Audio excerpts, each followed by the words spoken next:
Good morning. কেমন আছো সবাই? আশা করি সবাই ভালো আছো, আর আমিও খুব খুব ভালো আছি। তো চলো নতুন একটা সকালের সাথে নতুন একটা ব্লগের সাথে দিনটাকে আজকে শুরু করি। তো আজকে ছিল বিসর্জনের দিন, দশমী আজকে।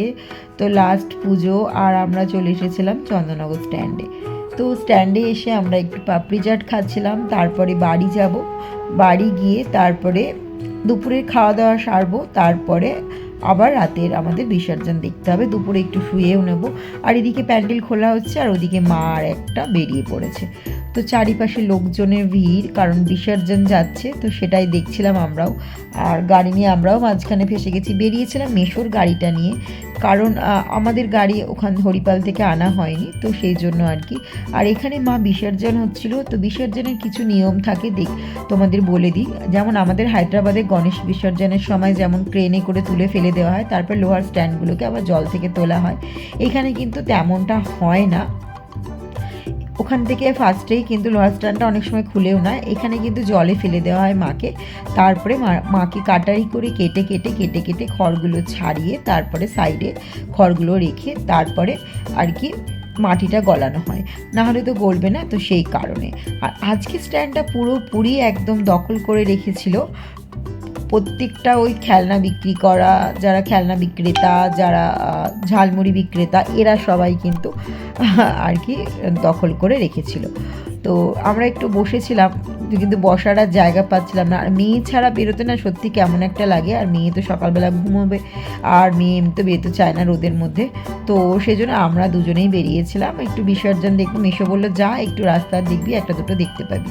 তো ভাবলাম যে যাই একটু দেখে আসি। আর এখানে চলছিল আবির খেলা, যেহেতু বিসর্জনে বেরিয়েছে মা, আর আবির খেলা চালু হয়ে গেছে।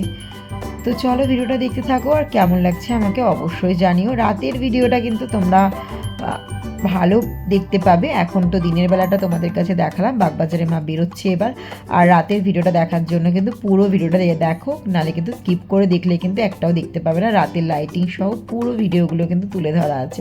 তো চলো পুরো ভিডিওটা দেখতে থাকো।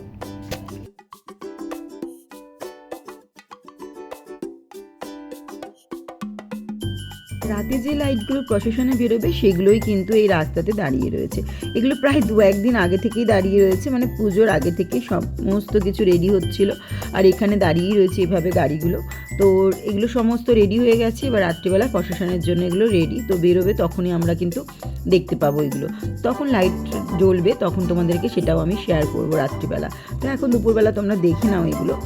তো চলো এবার বাড়ি যাওয়া যাক।